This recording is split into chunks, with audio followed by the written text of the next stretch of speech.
one of the most gorgeous sunrise you will ever see in your lifetime, here on the top of a volcano in Guatemala. Come and enjoy the video. I think it's worth it.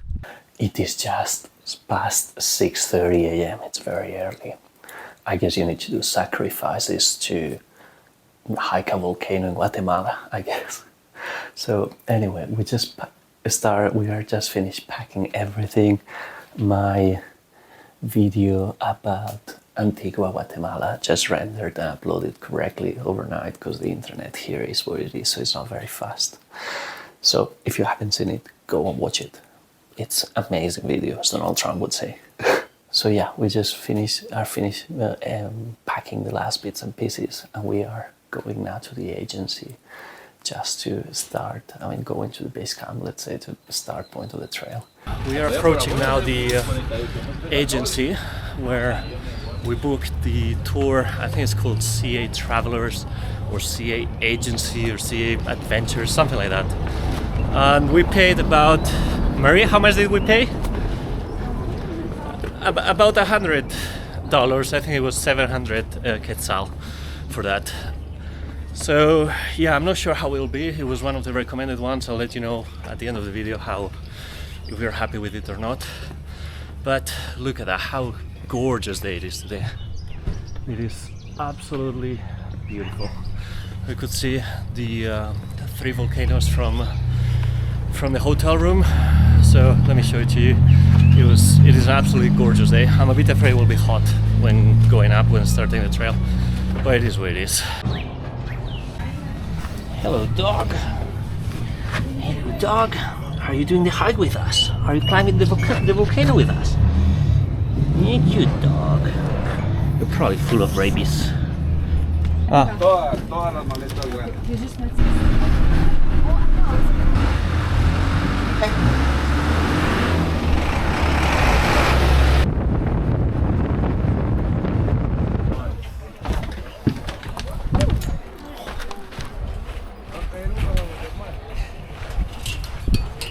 We arrived here at Aldea La Soledad. This is the start of the trek, and apparently here you can rent the service of some porters or rent some poles, and that money is supposed to go to local communities. That is what they say. I hope it's true. I hope that's true. But that also creates a small issue, which is the over-reliance of these communities in tourism. Imagine how bad it was during COVID, and how the impact it had during that period of time, or if political instability happens or whatever. That is a small issue that these communities will have in that situation. But yeah, we arrive here. It's quite high, 2,400 meters high, and we're supposed to be going between today and tomorrow to almost 4,000, so that's a big one.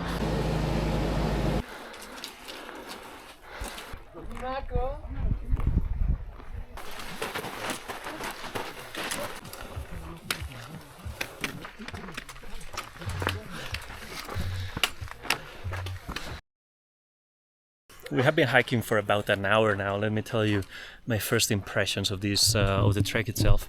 We are stopping every 20 minutes or so it's relatively easy. The group is about 25 people, and that means that we try to stay together, but if you're a fast hiker, it might be a bit too slow. You might get behind some people, and if you're a slow one, basically what will happen is you arrive, you sit, and then immediately you start going up again. So it's not so great in that sense, but the rest is all okay. It's pretty well organized. Main problem, I would say, the trail is very, very eroded, especially at the bottom part. It's very dusty. You can see the action of humans in this trail. Like hundreds of people come here every day, and that's not so great. Someone's smoking here. Let me move. But yeah, the rest is pretty well organized. Rent your hiking poles if you don't have them, because you will need them, especially for that first section. And of course, I got a beer for tonight, because what else are you gonna do?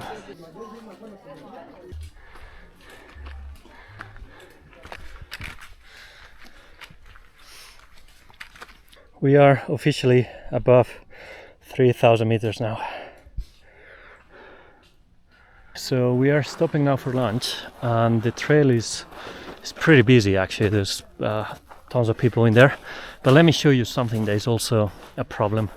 We were talking before about trail degradation and erosion, especially. But it's not the only problem that over tourism has. And I'm the first one that, you know, I'm doing this trail, and I'm the first one who is a bit not consequent with my actions, with my words. But look at that. There's garbage absolutely everywhere. This is a national park. This is of very high importance, and there's garbage absolutely everywhere. So come on guys, if you do a hike, take your garbage with you, please. Do it, because let's take care of our environment. Hiking dog does what a hike dog does.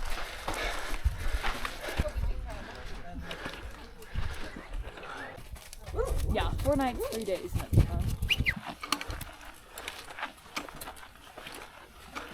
So I think that thing over there is Volcán de Fuego, where eruptions occur. It's the first time we can see it in this hike. We still have a bit more to go to base camp, but that is where tomorrow sunrise should be beautiful. Dog and the mountain.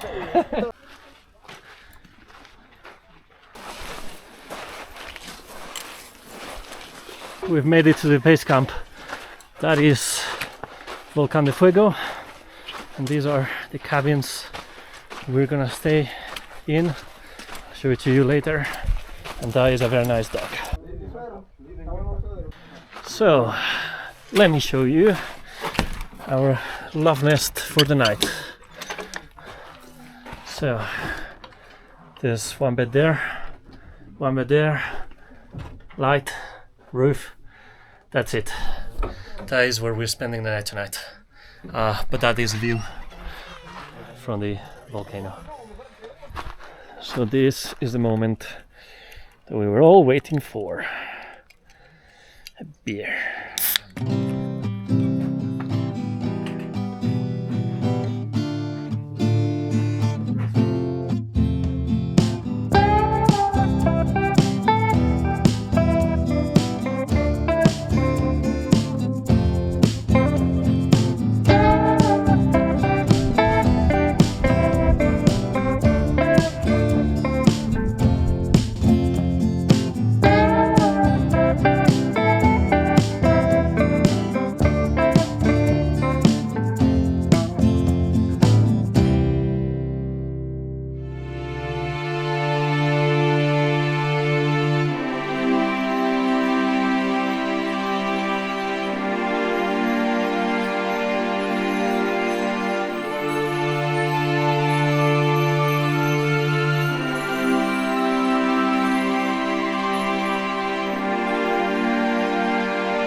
So a bit of a failed start this morning, because we were supposed to climb the 300 meters that are remaining to reach the summit of Acatenango volcano here in Guatemala, but unfortunately Marie had a pretty bad headache yesterday night due to the altitude and dehydration. I have a bit of a headache as well, didn't sleep very well, so we decided to stay at the base camp and look at the sunrise from here. But look at that, look how beautiful that is. I hope you enjoyed this video. I really enjoyed this hike. If you come to Guatemala, come and do this, because it's absolutely gorgeous. If you have a minimum of physical shape, it's doable. Maybe acclimate a bit first, because that's what killed us. But look at that, look how gorgeous it is. Thanks for watching, see you again in the next video.